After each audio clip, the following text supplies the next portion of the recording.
नमस्कार, जय श्री कृष्णा। स्वागत करता हूं मैं आपका अपने चैनल कुंडली शास्त्र में। मैं हूं एस्ट्रोलॉजर रतन सिंह।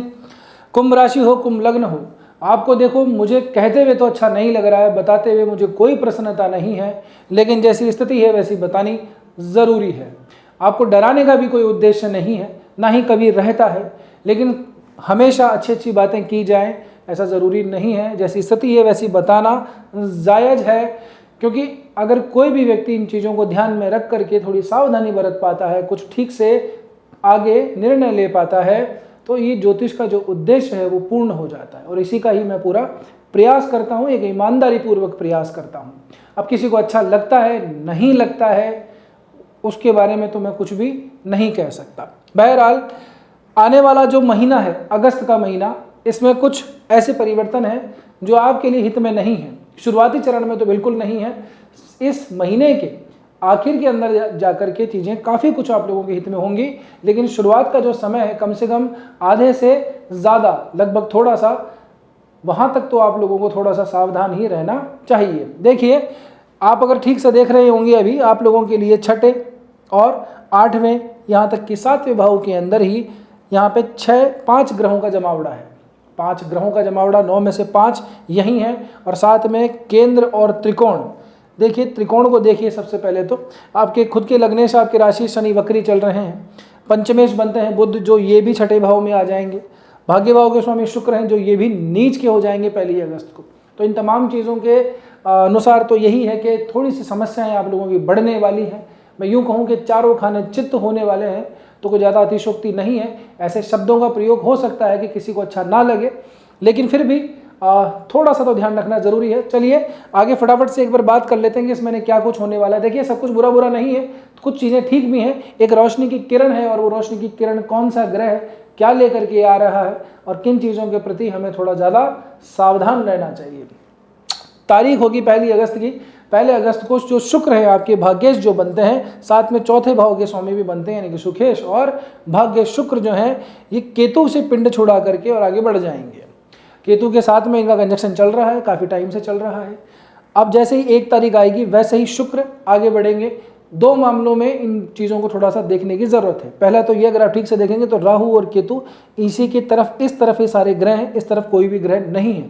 तो राहु और केतु के लॉक में कई दिनों से, लगभग जनवरी फरवरी से ये लॉकिंग हो चला है। अब जाकर के शुक्र के आगे बढ़ने से ये लॉक टूट जाएगा, तो थोड़ी सी शुभता बढ़ जाएगी। पहली बात तो अच्छी खबर है। दूसरा, शुक्र जब आ रहे हैं तो ये प्रारंभ के अंदर तो नीच के होंगे। कन्या राशि में शुक्र नीच के होते हैं। अब इनमें किन लोगों के लिए फ़ायदा है? ये पहली बात, जो लोग सर्जरी के पेशे में, डॉक्टरी के पेशे में, मेडिकल लाइन के अंदर है, उनके लिए थोड़ा बहुत ठीक है। जो लोग विदेश गमन करना चाहते हैं, फॉरेन में उन लोगों का काम है, या फिर आना जाना लगा रहता है, सेटल होना चाहते हैं, वीज़ा पासपोर्ट वगैरह क्लियर नहीं हो रहा है, तो प्रयास कीजिए, काम हो जाएगा। ठीक है। पहली बात तो ये है कि इन दोनों के सब तक संबंध बनता है, शनि और शुक्र का, आपके लग्नेश का। फिर यहाँ से जो 12वां भाव पड़ता है, जहाँ से इन चीज़ों को देखते हैं, वहाँ से ये नवम पंचम का संबंध भी बनाता है। तकनीकी मामला हो गया ये। सामान्य रूप से आप तो यही समझिए कि छठे भाव के अंदर शुक्र के जाने से इन कामों के लिए तो बेनिफिट है, बाकी चीज़ों के लिए थोड़ा सा आप लोगों को रुकना पड़ेगा। ऐसे समय के अंदर कोई प्रॉपर्टी वगैरह इन्वेस्टमेंट नहीं करना चाहिए। कोई आपने पाइपलाइन के अंदर प्रोजेक्ट है तो उसे थोड़ा सा होल्ड कर दीजिए, रुकिए, क्योंकि 1 महीने के बाद सितंबर का महीना आएगा, तब चीज़ें आप लोगों के हित में अपने आप ही हो जाएंगी। सितंबर के महीने में शुक्र भी आगे बढ़ेंगे, कई तरह की चीज़ें होंगी, तब की तब बात करेंगे, लेकिन अभी ठहरिए। इसके अलावा यहाँ पे भाग्य का साथ भी थोड़ा सा कम मिलता हुआ दिखाई दे रहा है। भाग्येश अपने से 12वें गया हुआ है, द्विद्वादश का संबंध बनाता है, फिर नीच का हो गया, त्रिकोण का स्वामी नीच का 6ठे 8वें के अंदर बैठ जाए, बिल्कुल भी अच्छी स्थिति नहीं मानी जाती। और प्रारंभ के अंदर तो ये यहाँ पे नीच भंग भी नहीं हो रहा है। ठीक है, अभी डराने वाली बात नहीं है, जैसी स्थिति वो आपको समझा दी गई है। तो यहाँ पे इन चीज़ों को थोड़ा सा ध्यान रखिएगा कि एक तो किस्मत के भरोसे मत चलिए कि हमारा कोई काम हो जाएगा, बढ़ जाते हैं, ठीक हो जाएगा। तो अपनी इस समय पे क्या है कि जैसे मैंने पहले अपने शनि वाली वीडियो के अंदर, जब शनि वक्री वाला जो वीडियो है, जिसने नहीं देखा जाके ज़रूर देखिएगा, वहाँ पे कहा था कि इस समय शनि जो है लेखा जोखा करते हैं, पुराने कामों की अकाउंटिंग करते हैं। तो प्रारब्धों का अगर सिस्टम ठीक है तो फिर भी ठीक ठाक आप चीज़ों को संभाल सकते हैं, मैनेज कर सकते हैं। नहीं तो फिर समस्या थोड़ी सी आ सकती है, यानी कि किस्मत का सपोर्ट मिलता हुआ कम दिखाई देता है। ठीक है। इसके बाद में आगे बढ़ते हैं। तारीख आती है 2 तारीख को मंगल जो है ये मिथुन राशि के अंदर प्रवेश करेंगे। मंगल ही है आप लोगों के लिए वो रोशनी की किरण। वही हैं जो इन चारों ओर जो छाया हुआ अंधेरा है, इस अंधेरे के अंदर कोई रोशनी की कोई सुगबुगाहट हो रही है, वो मंगल ही लेकर के आ रहे हैं।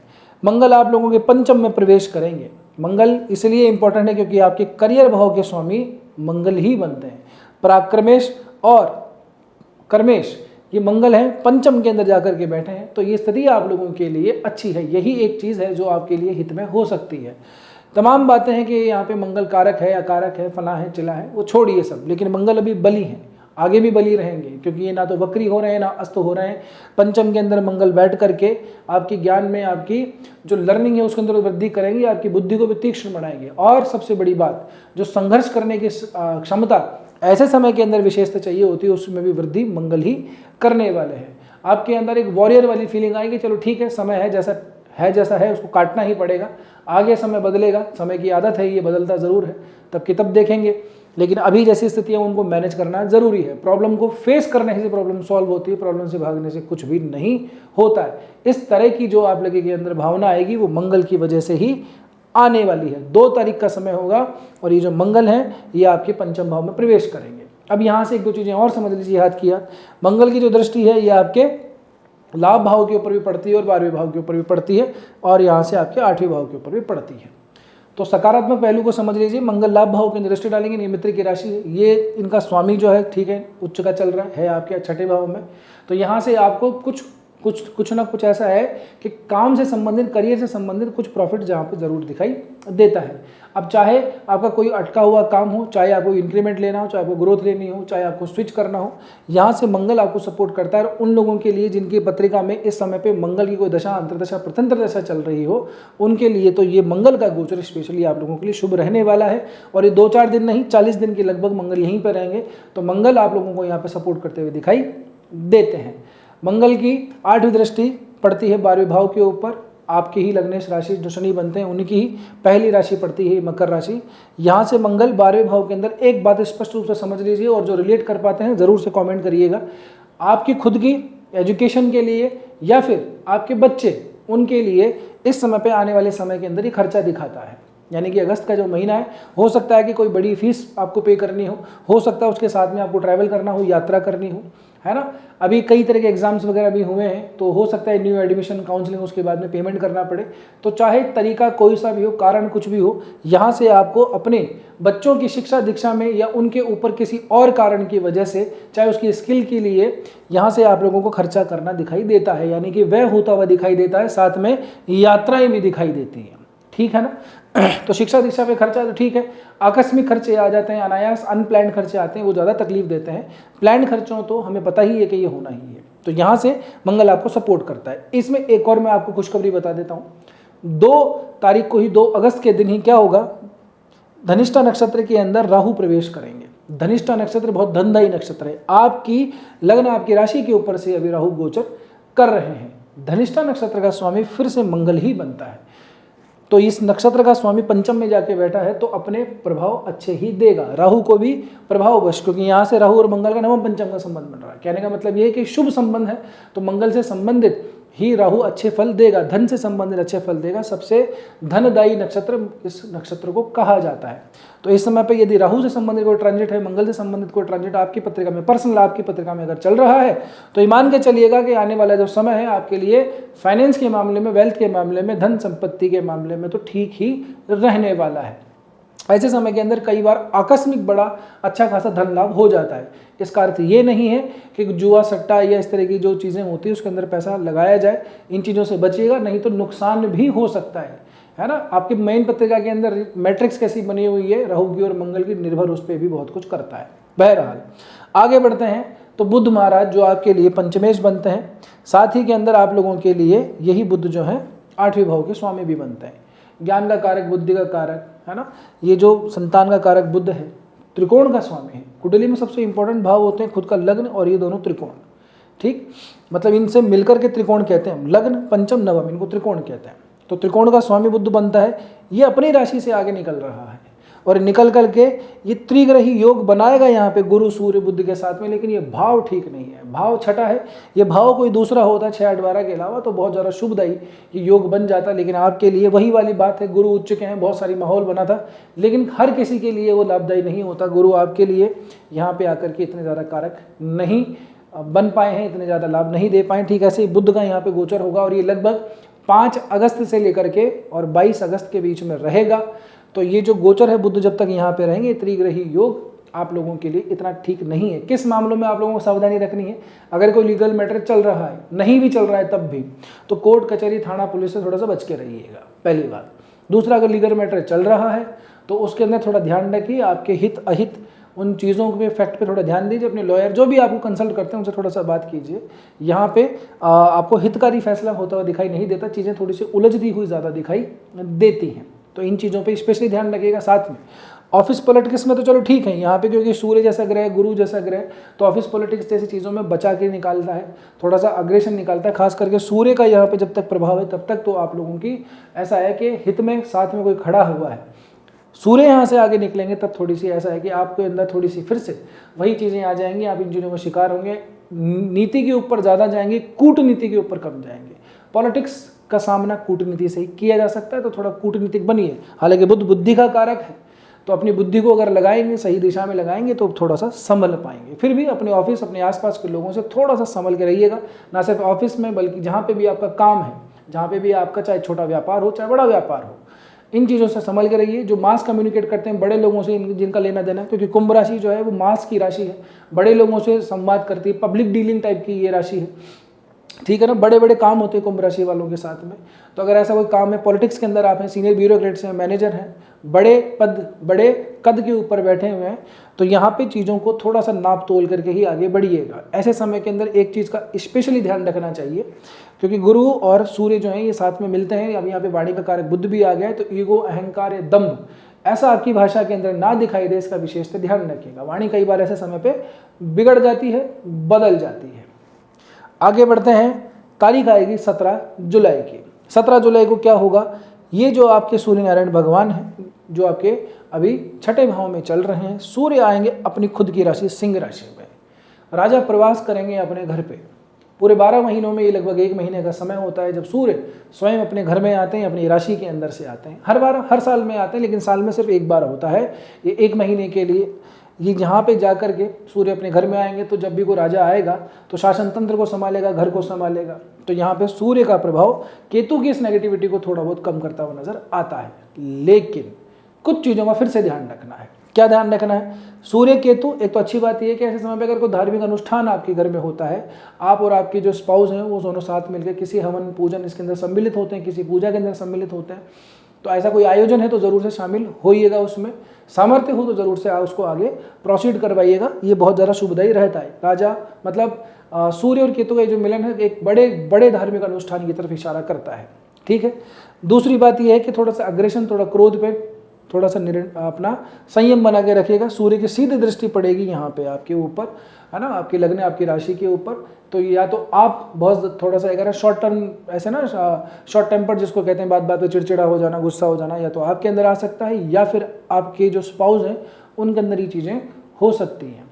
तो इन चीज़ों का थोड़ा सा ध्यान रखिएगा। पहले इधर से बुध जो है वो वाणी खराब करता हुआ नजर आता है, उसके बाद में फिर थोड़ा सा हमारे अंदर क्रोध या एंगर भी थोड़ा बढ़ता हुआ नजर आता है। लेकिन पॉजिटिव सेंस ये है कि जैसे मंगल आपको सपोर्ट करता है, वैसे सूर्य आपके अंदर वो चीज़ जो कॉन्फिडेंस जो है, वो जो लीडरशिप है, उन सब चीज़ों को बढ़ाता हुआ नजर आता है। अब महत्वाकांक्षी बनाता है, मास कम्युनिकेट करना, मास को इफेक्ट करने वाली क्षमताओं को देता है।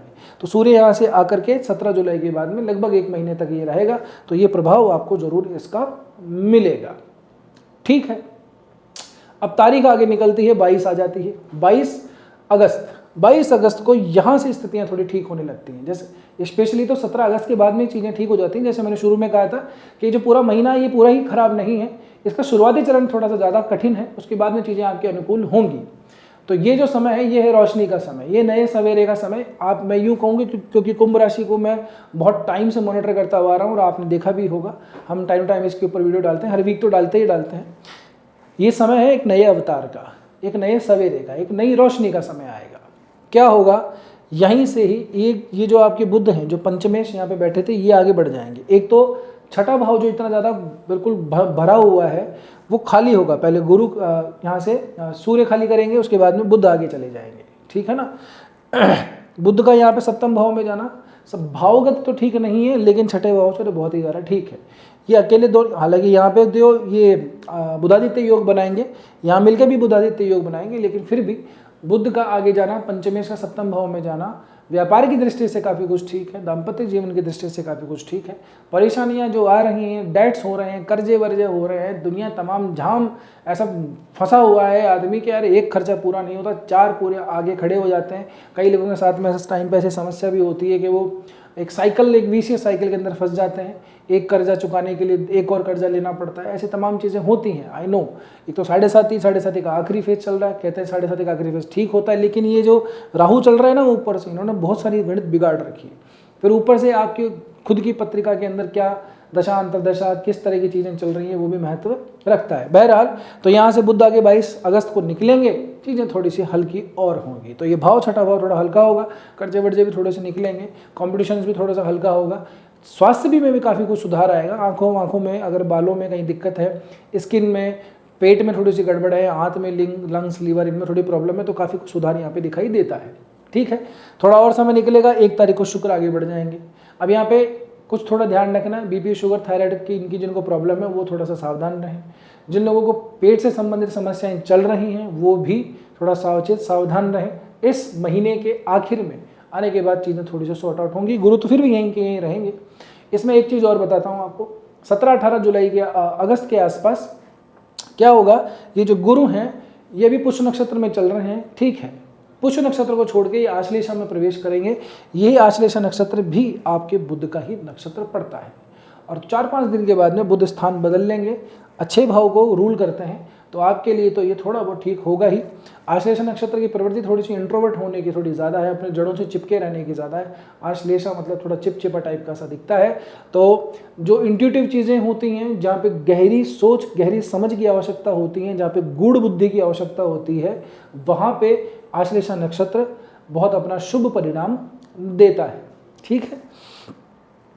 अब एक और बात मैं आपको कह दूं कि शनि की भी थोड़ी सी एक बार बात कर लेते हैं, क्योंकि आपके लग्नेश राशि हैं, इसके ऊपर अलग से वीडियो बनाया हुआ है वक्री के ऊपर। आपने बहुत उसको पसंद किया, जिन लोगों ने उसको देखा है पसंद किया, उसका मैं बहुत आभार प्रकट करता हूँ। ये लगभग 20 अगस्त का समय आएगा। शनि जो है ये अपने रेवती नक्षत्र के प्रथम चरण के अंदर आ जाएंगे। रेवती के प्रथम चरण में आएंगे तो क्या होगा, नवमांश के अंदर तो ये मकर में चल रहे हैं, रेवती के प्रथम में आने से कुंभ में आ जाएंगे, ठीक है ना। तो अगर उस तरह से देखेंगे तो लाभ भाव के अंदर जाते हैं, तो ये स्थिति आप लोगों के लिए यहाँ से भी पॉजिटिव रिस्पॉन्स लेकर के आती है। शुरुआती चरण थोड़ा सा कठिन है, उस पर मंगल की रोशनी को पकड़ के रखिए। मंगल आप लोगों के साथ में मंगल ही करेंगे, है ना। कह देंगे साहब ठीक है, तीसरे भाव का स्वामी है, कारक नहीं बनता, ये छोड़िए इन बातों को। तीसरा भाव जो है मंगल का ही तो भाव है, पराक्रम का भाव है, मेहनत का भाव है, अग्रेशन का भाव है, हायर एंड फायर रहने का, डरना नहीं है, बस लड़ना है। ऑर्डर दिया उसको एग्जीक्यूट करना है, आगा पीछे कुछ नहीं सोचा, काम कर डाला, ये है मंगल। तो मंगल की ऊर्जा आ रही है और दिमाग भी ऐसा ही रहने वाला है अभी कि होगा जो देखा जाएगा। और सच बताऊं, जीवन में परेशानियां सबके आती हैं, कोई दुनिया में ऐसा नहीं है जिसके प्रॉब्लम नहीं आती है। हताश मत होइए, निराश मत होइए। ऐसे बहुत सारे कमेंट्स में हमारे पास में आए हैं जहाँ पे लोगों ने अपनी प्रॉब्लम कही है। कई बार देखने में पढ़ने में बहुत हमें भी अजीब सा लगता ही है, पर कोई बात नहीं। तो ऐसे समय के अंदर हताश नहीं होना चाहिए, वक्त है, ये बदल जाएगा। अपने जो कार्य हैं उनको बदलिए, तब जाके परिणाम बदलेगा, है ना। Change your action then change your results. अगर आप उसी ढर्रे पे चल रहे हैं, अपनी गलतियों को नहीं सुधार रहे हैं, अपने अंदर बदलाव नहीं कर रहे हैं, जो भी आपकी बुरी आदतें उनको नहीं त्याग रहे हैं, तो फिर आपके लिए परिणाम वैसा का वैसा ही रहेगा, चाहे कितनी अच्छी दशा आ जाए, ठीक है ना। हालांकि ये सब कुछ चीज़ें भी ग्रहों पर निर्भर करती हैं कि कब आदमी अपने आप को बदलेगा, कब चीज़ें ठीक होंगी, कब उसके अंदर से ये ऊर्जा आएगी, कब अंदर से ये विल पावर जागेगी कि मैं कुछ ठीक से कर लूँ, कब उसको ये समझ में आएगा कि यार मैं ये गलती कर रहा हूँ। ये सब कुछ भी ग्रहों पे प्रारब्ध पर निर्भर करता है। बहरहाल आपकी खुद की पत्रिका बहुत महत्वपूर्ण है कि उस पत्रिका के अंदर आपके इस समय पे किन ग्रहों से संबंधित दशाएं अंतर्दशाएं चल रही हैं, कौन से ग्रह आप लेकर के आए हैं, तो इन तमाम चीज़ों का निर्धारण व्यक्तिगत पत्रिका देखने के बाद ही किया जा सकता है। बाकी एक और बात के साथ मैं आपको छोड़े जा रहा हूँ, सावन का महीना, जब तक आप इस वीडियो को देखे हैं तब तक सावन का महीना शुरू हो चुका होगा जहाँ तक है, क्योंकि जब आज मैं शूट कर रहा हूँ तो कल से श्रावण मास है, आज गुरु पूर्णिमा है जब मैं शूट कर रहा हूँ। तो श्रावण का महीना है, भगवान भोलेनाथ की शरण में जाइए, तमाम चीज़ों को वही हरते हैं, वो नीलकंठ हैं, हलाहल विष को धारण कर सकते हैं। तो इन ग्रहों की समस्या कौन सी बड़ी बात है। और वैसे भी कहा जाता है कि माता पार्वती और भगवान भोलेनाथ पृथ्वी के ऊपर भ्रमण करते हैं श्रावण मास के अंदर। तो आप किस भाव में कब पुकार रहे हैं किसको क्या पता। तो जितना हो सकता है, जैसे आपसे हो सकता है, जितना आपका सामर्थ्य है वैसे स्मरण कीजिए, पूजा कीजिए, व्रत कीजिए, दान कीजिए, भोलेनाथ की आराधना ज़रूर से कीजिए। बस आज के वीडियो में इतना ही। एक और बात, यहाँ तक पहुँचो तो वीडियो ठीक ही लगा होगा, आपने लाइक भी कर दिया होगा। आपसे मेरी जो रिक्वेस्ट है, जो अनुरोध है, जो प्रार्थना है वो यही रहती है कि वीडियो को जितना हो सके उतना हाइप ज़रूर से कर दीजिएगा, और नए हो तो सब्सक्राइब ज़रूर से चैनल को कीजिएगा। ठीक है ना। मिलते हैं अगले वीडियो में, तब तक के लिए स्वस्थ रहिए, मस्त रहिए, अपना और अपनों का ध्यान रखिए। जय श्री कृष्णा, जय श्री राम, हर हर महादेव, जय गौरी शंकर।